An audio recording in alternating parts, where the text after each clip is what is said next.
How has LLinusLlove been crushing the games over the last few years? Everyone has had access to solvers for years.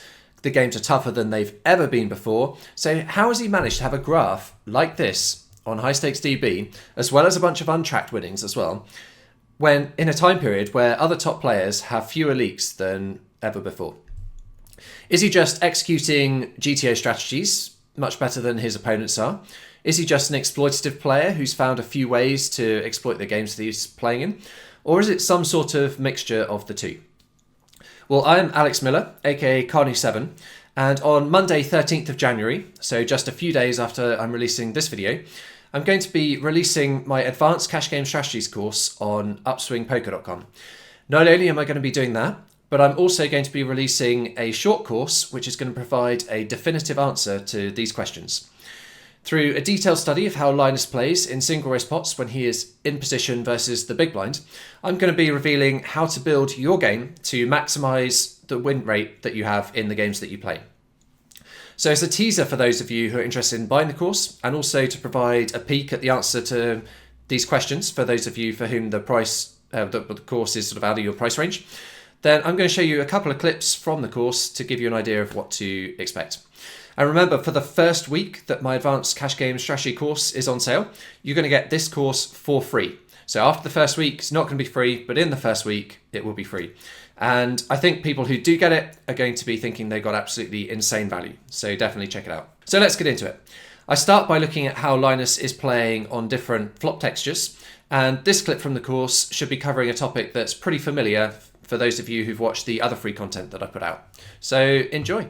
So let's start by looking at monotone flops. And I'm doing this mostly because the sort of free content that I put out before the course was looking at monotone flops. So, you know, if Linus is playing totally differently to what I recommended there, then that's going to hurt my credibility somewhat, I guess, given that he's the best player in the world. But let's have a look at what he's doing. So here we've currently got the older hand. So we're going to see how he used to be playing on monotone flops. So we go to board texture filters, and then we're going to have when the flop is monotone. So add that in there and press OK. So we've got a sample of 510 hands here. That's plenty to get a rough idea of what his c-betting strategies were. And you can see that he's c-betting 72.4% of the time. So that's actually quite a lot more than I was recommending in my videos that I put out, the free content. I was saying betting about half the time for about third pot or so as a strategy here. And we've actually, if we go across, we can see, so he's betting about 72% of the time. And also, when we look at the sizings he's using under half pot 60% of the time, but he's also using half pot 34% of the time, and even some bigger sizings. So he's not actually playing very similarly at all to what I put out in the free videos. But fortunately, if we go to his hands in the last 2 years, from January 2018 onwards, we can see that his flop c-bet now has gone down to 59.9%, so about 60% flop c-bet. And also we can go across and see his sizings, and he's betting 93% of the time for less than half pot. And we actually, if we were to filter even more, I won't bother doing it now in the video, it takes a bit of time, but filter, actually I will, it doesn't take that much time. So let's go to filters here, and for when he has bet the flop, so advanced action filters, flop actions, bet, so bet any, I guess, yep. So we see we've got 85 examples here of when he has bet the flop on these monotone flops, and if we go again into filters and see bet size filters, flop made c-bet size is between 20 and 30% of pot.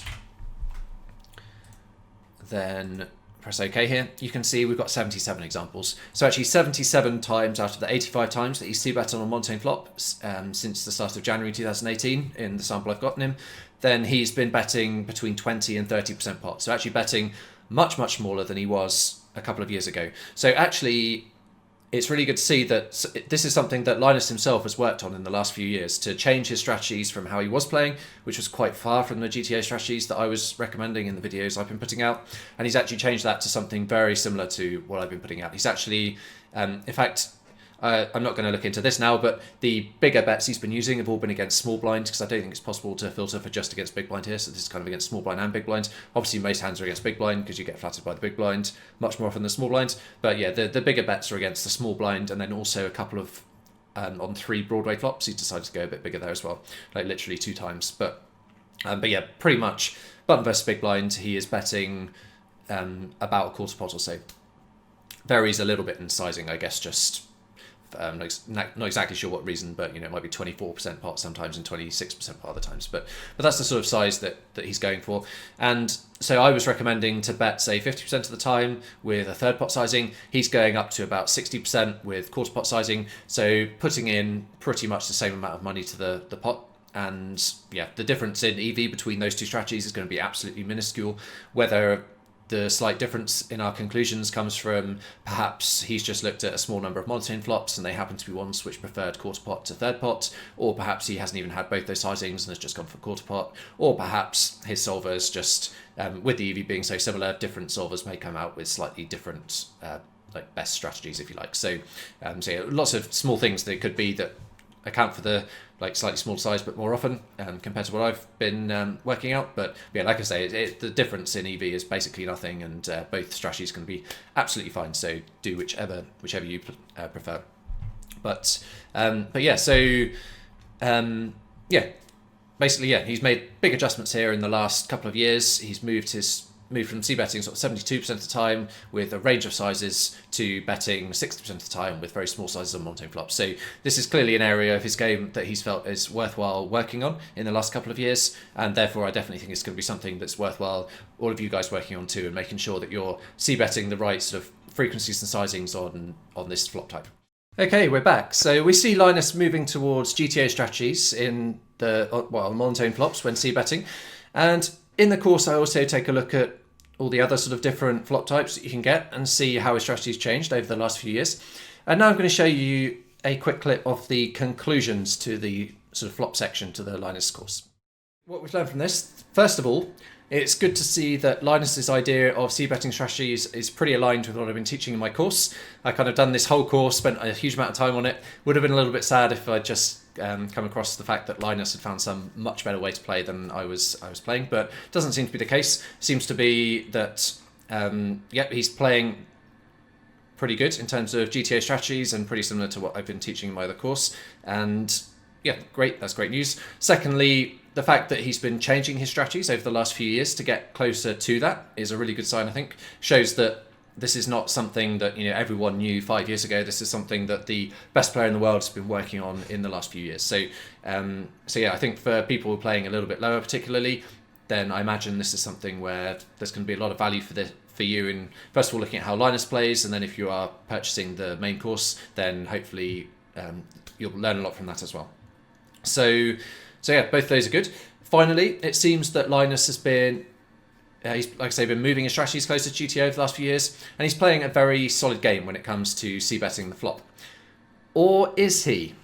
Because I'm going to put it to you over the next few videos that actually he's just done an incredibly good job of selling this story, and actually he's exploiting the games that he's playing in quite subtle but sometimes quite brutal ways, and he's doing that very impressively.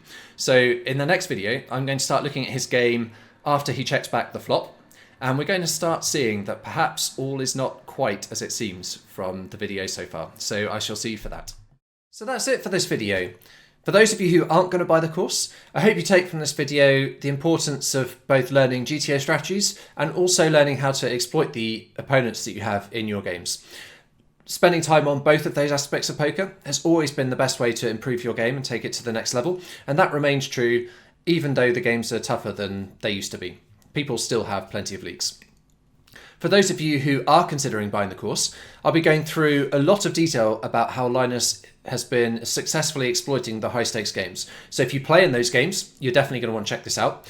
But the methods of exploiting the games you play in that I cover in the course are relevant no matter what stakes you play.